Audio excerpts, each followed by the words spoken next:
Hello, everyone, and welcome to the weekly episode of the Seattle Baseline Podcast. My name is Julian Smith, and I'm with Alex Hong.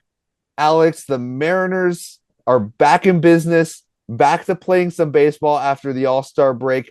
And not only was it the awesome All-Star game, but the Mariners come back with some awesome draft picks. So, how do you feel about this draft? Hey Julian, what's up? The Mariners, they had the third overall pick this year. They got very lucky in the lottery to even get that high of a pick considering how well they played last year. But yeah, so the Mariners actually used that first pick to draft a 21-year-old left-handed pitcher from LSU who was a part of the College World Championship winning team, Cade Anderson. So Cade Anderson, by many, was ranked one of the best players, or if not the best player coming out of the draft, and easily probably the best pitcher coming out of the draft. And the fact that the Angels, who had a chance to take Cade Anderson, did not take Cade Anderson is a crazy, like, very unexpected move. Everyone was shocked. I mean, all Angels fans were shocked. Mariners fans were definitely shocked. So I did not expect him to be falling into our position at all, especially because like the Angels definitely need pitching, and Cade Anderson was a really, really good prospect. So, I mean, it's kind of crazy how he wasn't drafted there. But yeah, Julian, what are your thoughts on Cade Anderson, and specifically, what would he bring to the Mariners when he gets to the major leagues and plays for them? Yeah. So, but before I talk about Cade Anderson, I've got to make this comment about the Angels. They actually drafted a pitcher. They actually Yeah. drafted a pitcher that's not Cade Anderson before Cade Anderson was drafted. Cade Anderson's one of the best pitchers. If no, Cade Anderson was the best pitcher in the draft, and the Angels drafted someone. Maybe he becomes good, and maybe I'm actually a dummy who's just talking here ranting about how bad the Angels draft was. But we're not an Angels podcast, we're a Mariners podcast. I've got to talk about Cade Anderson. Cade Anderson shuts out the the other team in the College World Series in 9 innings.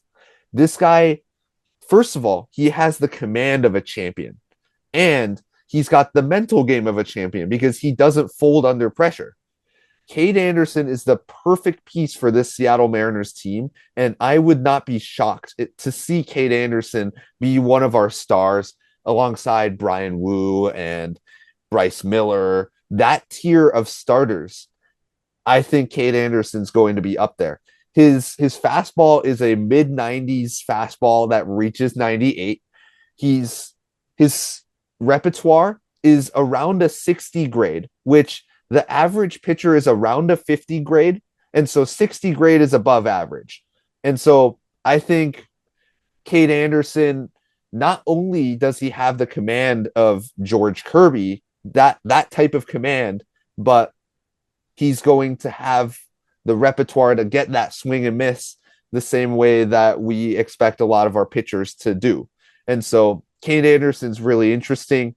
Some say that he has better command than Paul Skeens. Obviously, Paul Skeens has some really good fastball.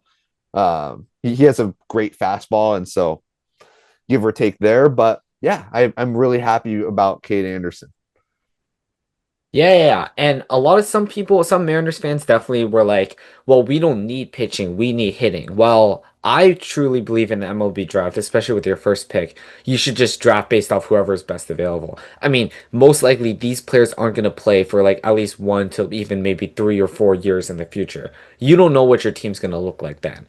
You don't want to draft for need. Like, let's say you don't want to draft solely based on need, right? Like the Mariners, I mean, we probably don't need like that much pitching, extra pitching right now. Like we don't need, oh, we need like 10 more. So we just gotta get a ton of starters in. But in the future, I mean, who knows who's gonna go into free agency? We might trade away some guys for some other new prospects or anything like that. So the team could definitely change a lot. So I am completely fine with this pick, with the position of the pick. And considering that Kent Anderson was such a highly ranked player, he was one of the best players coming out of the draft. I think this was a really good selection. I mean, so there's a lot of things that teams got to take account of in the draft. Like we had Cal Raleigh and we still drafted Harry Ford because we did believe that he would be a good player. So it doesn't, and even then, even if you don't need the player, you can still trade the player down the line eventually. So in the draft, it definitely should be a focus on let's just try to get the best players possible. And the Mariners definitely did get one of the best players coming out of the draft. Yeah. And also the pitching actually is a need when it comes to minor leagues for the Mariners. The Hmm. Mariners, if you're just looking at the major league roster and you're looking at Logan Gilbert, George Kirby, Brian Wu, and Bryce Miller, Luis Castillo, then sure, starting pitching isn't much of a problem. And then you look at the batting lineup. Okay, obviously 2024, 2023 Mariners, even 2022 weren't batting that good. They weren't above average in batting. Okay, we need batters. But actually that's not true because our we have a lot of batting prospects coming up. Cole Young is a very big example. You've got Cole Emerson, you've got Lazaro Montes. All of these top 100 players for the Mariners, the top 100 prospects for the Mariners, other than a few, are batters. And so we don't really need very many batters. This next wave of when you're looking to create the roster of 2020 or 2030, let's say, you're looking at the prospects right now and you're saying these are the players that are going to be part of the lineup, the roster, the pitching staff in 5 years. Cade Anderson is a really good fit for the Mariners in terms of this draft.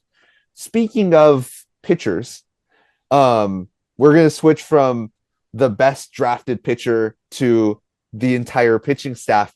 I want to talk to you about what this pitching staff really is, because obviously in 2024 we saw this pitching staff take off. They were the best pitching staff in baseball based on ERA, based on innings pitched. The Seattle Mariners were known as the pitching staff. Alex, how do you feel like this pitching staff is this year? And maybe how are they going to turn it around for the rest of the season? Because obviously this pitching staff hasn't been the best this year. Yeah, I mean, I have to agree. Everyone who's watched probably has seen a slightly dip in production, and it's not from every single player. Like Brian Wu, he's playing out of his mind. He's not a problem. He's definitely been our ace this year. He has been the best pitcher of the Mariners this season. But once we get to the other players, we run into a few problems. So obviously, Bryce Miller being injured is a big problem because he was one of our best starters last year and he's not even playing right now. And he's probably not going to come back for the rest of the season anyway. So we're just going to pretend like that's a lost cause. Like we're not going to worry about him. He's not going to come back. But the players who can make a difference on the Mariners. Let's talk about there's three players, Luis Castillo, Logan Gilbert, and George Kirby. So let's talk about those three guys. So Castillo, I don't have as much problems with. Castillo, usually his problem is inconsistency, but at least for Castillo, he's recently been playing really well. Today at the time of this recording, he had just had a start against the Astros and he played really well in that start. Luis Castillo has a lot of good starts and they're very, very good. He goes like 6 and 7 innings, gives up like one or two or even no runs, so a very good start. But then sometimes he'll eventually have the game where he gives up like 5 runs in 5 innings, which obviously isn't ideal. But I mean, so Castillo has some inconsistency problems, but I feel like for him, if he stays more consistent, he'd be honestly one of the best pitchers in the league. So every pitcher has their pros and cons, but overall, if we throw in Castillo out there, I'm not gonna be like, oh my God, we gotta hold our breath every pitch. When he's on, he's on. So even in crucial situations, if we identify Castillo maybe not it, like if we get deeper down in the line or in the playoffs, then maybe we can make a trigger to like pull him or stuff. But when he's on, he's on. So I don't see him as too much of a problem. But Julian, I want your thoughts on the other two pitchers, as in George Kirby and um Logan Gilbert. Yeah, and I think when I evaluate these Mariners pitchers, I evaluate them by how many wins they're giving the Mariners. Not WAR wins above replacement statistical wins, but how many times are they helping the Mariners win the game? And with the way that the batting's going right now, the way that you win the game for the Seattle Mariners is not literally shutting out the other team. You don't have to do that anymore because the hitting's going to pick you up a little bit. But I think you do need to go 6 innings and then maximum give up three. And that's Logan Gilbert. to me hasn't done that. And what I mean by that is he's gone 5 innings most of the time. He's he's striking a lot of players out. He's had 10 strikeouts per game basically. He's getting a lot of swing and miss. It's just that he puts a lot of pitches outside of the zone and he's waiting for the swing and miss instead of attacking the zone and trying to, foul tip. It seems like he's scared of contact from hitters right now. And that's messing with his pitch count because obviously after the 5th inning, he's sitting at around 90 pitches. You're not going to put Logan Gilbert back out there to throw the extra 10 pitches that's going to put him over the 100 mark in the 6th inning. So Logan Gilbert's, I think his repertoire continues to be really good. His development continues to be good.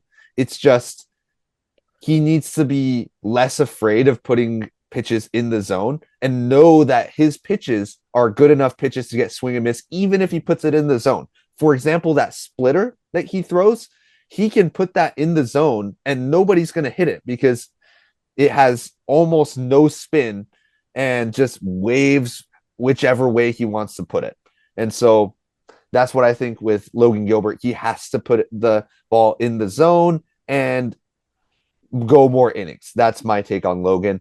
George Kirby, I think for him, he puts a lot of pitches in the zone, contrary to what Logan Gilbert does. Mm-hmm. Because he puts the pitches in the zone, he's prone to being hit around a lot. He's not going to walk a lot of players. He has a little bit this year. His command hasn't been the same as last year, but whenever he does have that command, he tends to get hit around a lot because he'll keep the pitches in the zone. And whenever it's in the zone, it's go time for hitters. But this year, I think as long as his slider plays well, his repertoire is good enough for him to live in the zone, but maybe sometimes put the pitch outside of the zone, like a slider outside of the zone slightly, and make the batter swing and miss because they think that George Kirby is going to be putting it in the zone. That's the type of player George Kirby is. All of a sudden, if you change it up and you put it outside of the zone, the hitters are going to be fooled by that. So that's what I feel about George Kirby and Logan Gilbert. Logan Gilbert, more innings. George Kirby, a little bit more swing and miss outside the zone. Alex, how do you feel about that? Yeah, I agree with you for the most part. I think Kirby's one of his best skills is his accuracy for sure and able to pinpoint the zone. And I feel like he's been a little struggling to do that this year as much as he was in the past. I feel like he's missing a little bit his spot more than he used to like last year. And then sometimes the pitch still ends up being in the zone, but not where he wanted it. And the hitters are able to take advantage in that way. So yeah, that is definitely an issue with Kirby, but I feel like that is something he could improve. I mean, I feel like early in the season we kind of blamed on an injury, but now it's been kind of time since the injury. So he really needs to focus and get that back. And yeah, honestly, one of the best things about Kirby when he was actually playing in the minors was that he wasn't giving up any walks at all. His command was on par and like very elite. So that is one of his best traits. So he needs to make sure that is like his focus and what he's doing really well. In terms of Logan Gilbert, I completely agree with you on the innings problem. He needs to pitch more innings, whatever it takes. I feel like sometimes the way he's going at these at bats, it's as if he was a reliever, where he's getting a lot of strikeouts, which is what relievers like to do, and then it's there. He's fine with throwing a lot more pitches just so he ensures that he gets them out, which is why his ERA has been low. But unfortunately, that's not leading to a lot of innings being pitched, and he has to face longer at bats and play more batters in that way. So I feel like that's really been a struggle for him. So it's going to be a tough for him to kind of a tough situation for him, but he needs to get those innings up because then it puts a lot less stress on our bullpen, which would improve us a lot. So yeah, any other thoughts? Just the pitching staff is the core of this Mariners team. You have 5 elite pitchers. One's out in an injury right now, but now you still have 4 pitchers that have the possibility of being elite. And so the Mariners hitting's been good. Hopefully this pitching turns it around and we just pitch better, get more hits, get more runs, win more games. Everything, man. Mhm. I think that's it. Hey, thank you everyone for watching. Check us out on Spotify, Apple Podcasts, and our beautiful faces on YouTube. Follow us on Instagram for some awesome shorts, and go Mariners. Go Mariners.